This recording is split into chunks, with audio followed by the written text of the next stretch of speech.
to start at the sign-up page. If you aren't sure whether or not you're ready to commit for the long term, you're granted a 14-day trial period, during which you can test drive Google Workspace and create a limited number of user accounts. You can only have one Workspace account per domain, so if you already have a version of Workspace installed, you'll need to choose or purchase a different domain. To get started, navigate to the Google Workspace sign-up page and click Get Started to continue. Here, you will list the name of your business as well as the number of employees in your organization. This refers to the number of users who will need email accounts. Finally, select your country and continue. At the next screen, enter your name as well as a contact email address. While the email you use can be a Gmail address, do not use an email within the domain that you plan to use for Workspace, since Google needs to be able to contact you in the event that you're unable to access your account.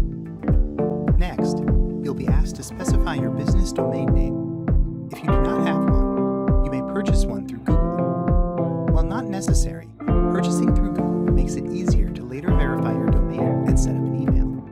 But Google makes it explicitly clear that it does not give preferential treatment to domains purchased through partner services with regard to search results or indexing. If you have not yet chosen a domain address, here are a few tips to keep in mind. First, don't be in too much of a hurry. Choosing a domain is an important branding decision for your organization, and it cannot be easily changed later if you don't like what you've chosen. You'll want something relatively short and easy to type, while still clearly indicating the name of your organization.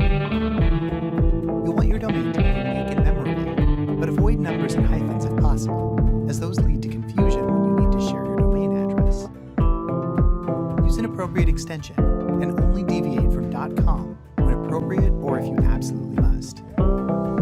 Lastly, do the proper research to determine if the name is available, and solicit feedback before making a final decision. Your domain serves as a public label for your organization online, so choose carefully. At this stage, Google verifies that a Workspace account is not yet associated with this domain before allowing you to continue. If you already have your own domain or have purchased your new domain, you may proceed with the next steps in the Workspace sign-up process. Since I have a domain already, I'll indicate that I have one and then enter it, minus the HTTP, in the field provided and press Next. Here, you may indicate whether or not you want to automatically opt your users into Google Workspace information emails. That's up to you. Just remember, your users can always opt out later. Lastly, you must now choose a username that will serve not only as the inaugural user in your Workspace domain, but as super administrator who will have the highest level access to administrative console functions. You'll be able to appoint additional admins later if you wish, but for now, enter a username and a strong password and continue. From here, you'll be allowed to create users, though the number will be limited if you have not yet set up billing. You'll also need to verify your domain before you can proceed. You can do it now, or manually do it later through the admin console, but you'll be unable to use any Workspace applications until domain verification is complete. If you've already chosen your domain and set up your inaugural account, you'll have access to the Google Workspace Admin console. However, before you can use any Google Workspace services, you must first verify that you own the domain to which the Workspace account is associated. To begin this process, click the Verify Domain button at the top of the Admin console. From here, Google will auto-detect your domain's host. This process involves making a back-end edit that Google can verify. If you've already purchased the domain through Google's partners, verification may already be taken care of for you. Otherwise, you will need to complete the domain verification process. Google gives you options for verifying your domain: adding a text or CNAME record to your domain's DNS settings, or adding a meta tag to the code on your homepage. Depending on the method, it can take up to 72 hours to verify your domain. We'll take a look at each of the verification methods to determine the best method for your domain. If you did not set up your organization website and do not know your domain host, check with your website administrator. The recommended and most reliable method is to add a text or CNAME record to your domain's DNS settings. This requires accessing your DNS settings at the domain host's website. Google will provide you a list of domain registrars and providers and give you a text record to add to your DNS configuration, as well as instructions for where to find the DNS settings to add the record. The steps for completing this process may be slightly or even dramatically different depending on your web host. Reach out to your host directly for assistance or opt for one of the other methods of verifying your domain. The alternate method for verifying your domain is to add a meta tag to your site. From the Workspace console, choose Meta Tag as your option for verification. You'll be provided a meta tag code to insert in the head section of your site's homepage HTML code. Add this to your homepage, save your changes, and then view your page. Once you verify the code is there, return to the Google Admin console and click the Verify button. If you were unable to data migration service works with Microsoft Exchange servers, IMAP servers, and other existing Workspace accounts. First, indicate the migration source, which is the type of source server from which you're importing.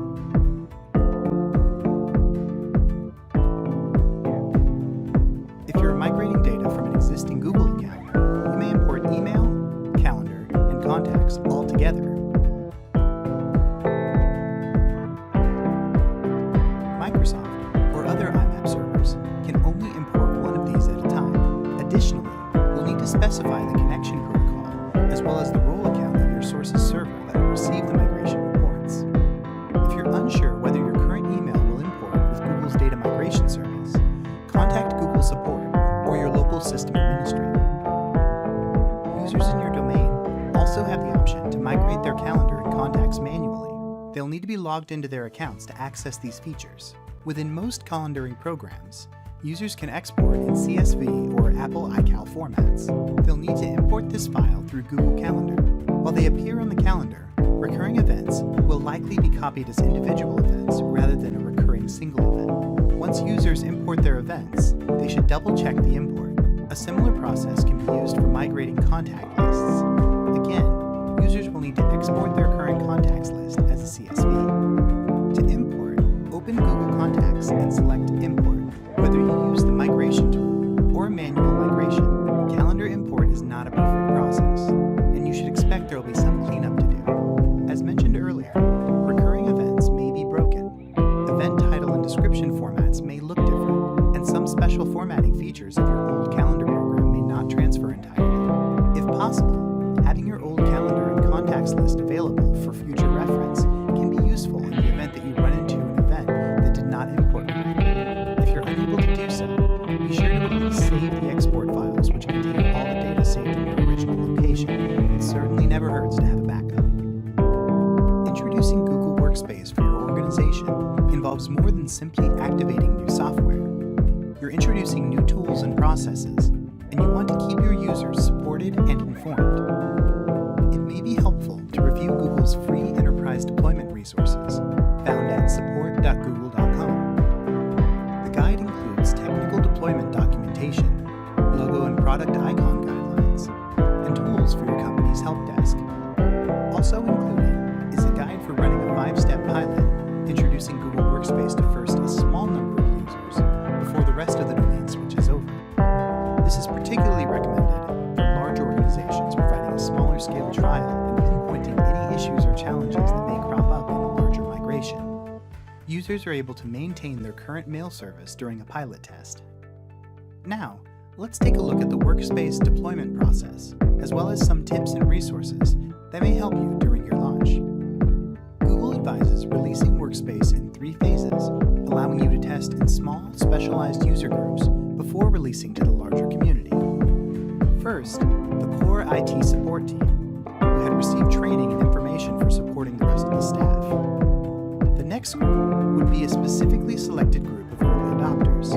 Potentially, early adopters may include administrative assistants, tech-savvy power users, as well as directors and supervisors who may point out potential areas of concern for their specific work groups.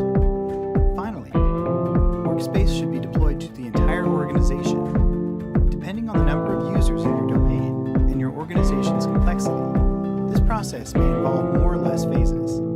But this model provides a reliable framework from which to begin. Within each of these phases are 3 sub-phases: get ready, communicate, and train. These sub-phases may also overlap as you release Workspace to your different user and you should be prepared for each group to have different support needs. Now, let's take a closer look at these tasks. An important decision during the Get Ready phase is determining which Google apps you plan to use in your domain, and you'll want to have these decided ahead of time rather than enabling all of them and turning them off later. You may also want to consider which collaborative tools you'll be using as part of your workflow. Will you want your users to primarily use Google Docs and save and share documents using Google Drive? Will you use Google Groups primarily as a mailing list, or do you want to use the message board features? It's best to make these decisions in the first two phases of your rollout, if not before then, as you'll receive important input from your IT and early adopter groups. The Communicate tasks include designing your marketing and communication plans and getting your information to your users. You'll want to develop this plan before launching your full marketing campaign. An important goal of communication and marketing is to create enthusiasm for the upcoming Google transition. As part of this process, a Workspace support webpage tailored to your organization is an excellent way to ensure your users have detailed information and a clear timeline of the Google migration process. Finally, once your users have been informed of the changes coming their way, they must be properly trained to use Workspace. Training outreach may include help sheets, in-person workshops, one-on-one coaching, video screencasts, or ideally some combination of all of these. Google provides additional training resources for Workspace at workspace.google.com/training, which are aimed at new transitioning Workspace users. Some resources include the basics of signing in, mail migration overview, comparison between Gmail and Outlook, and mobile setup instructions. Google provides two billing plans for Google Workspace, the Flexible Plan and the Annual Plan. Both plans charge monthly depending on the number of users and allow you to add users at any time for an additional cost, but the rest of the details vary between the two. You'll want to be familiar with the two plans so you can determine the best choice for your organization. As of the date of this recording, both the Flexible and Annual plans bill at the same monthly rate of $6 per user for Workspace Business Starter, $12 per user for Standard, and $18 per user for Plus. Both allow users to be added at any time for additional monthly cost. Also, during the 14-day trial of Workspace, you have the option to switch between the Flexible and Annual plans at any time. As indicated by the name, the Flexible plan is designed for organizations with a variable number of users, providing the flexibility to add or remove users at any time, and with your monthly cost adjusting accordingly. If you remove a user between the 1st and 15th of the month, you'll only be charged for half the month. Since you're committed to only a month-by-month contract, should you no longer wish to use Workspace, you can cancel at any time without penalty. The Annual plan requires a 1-year commitment to Workspace from the day you activate your service, charging the full year subscription up front. You can add users whenever you like, but you can only remove users when renewing your annual contract. Until your renewal date, you'll be billed monthly for all your purchased licenses, and you must continue to pay for the full annual commitment period, even if you should decide to cancel your account. The Annual plan is only available for online purchase, and you must contact a Google sales representative if you're interested. Following the end of your trial, you may switch from the Flexible plan to the Annual plan. However, since the Annual plan establishes a year-long contract, you're unable to switch back until the end of your contract year. Keep in mind that business pricing differs from Workspace for Education or Nonprofits editions. Additionally, not all billing plans are available in all countries, and some details may vary. If you're currently using Workspace, you can see which version you're using, as well as the billing plan, by clicking Billing from the homepage of the Google Admin Console. The Google Workspace Administrator Console is where admin-level users can manage all Workspace services and settings for the domain. You can reach the Admin Console at admin.google.com. You may also directly reach it while signed into any Google service, which displays the Google App Launcher at the top of the screen. To get to the Admin Console using the App Launcher, click the grid icon and then choose Admin. Either of these methods will bring you directly to the Admin Console for your domain. The icons on the dashboard link link to various areas of the admin console. You can add, remove, and manage users, update your company information and profile, view or modify billing information, manage all Google groups in your domain, add and view domains and domain aliases, get help and support, and view usage reports. The hourglass icon displays any completed or in-progress administrative tasks, which could include downloads and uploads of user information or device data. You may view your admin tasks or those of other administrators, and any activities beyond 15 days are automatically cleared from the list. To see additional details regarding a task, click the gray See Details link below the task. If you have questions regarding Workspace, you may either select Support from the Admin Console or click the question mark icon in the top right corner. Either one will open a pop-up window where an automated assistant can search the full index of Google's help documentation, as well as show important alerts regarding Google service issues. From this menu, you also have the option to contact Google support via chat, phone, or email. When submitting, troubleshooting data using these methods, be sure to remove any sensitive or confidential data from view, such as passwords or confidential business records. Using the search bar at the top of the screen, you can quickly locate users, aliases, or groups in your domain. As you type in the search bar, the top user and group results will appear below. Clicking the magnifying glass displays a full list of search results, which may stretch across multiple pages. Lastly, in the right sidebar, you'll find administrative tips and suggestions, tools such as the data export and the user transfer tool, and links to other resources such as the Workspace Status Dashboard and Google Workspace Marketplace. From the Admin Console, select Account Settings.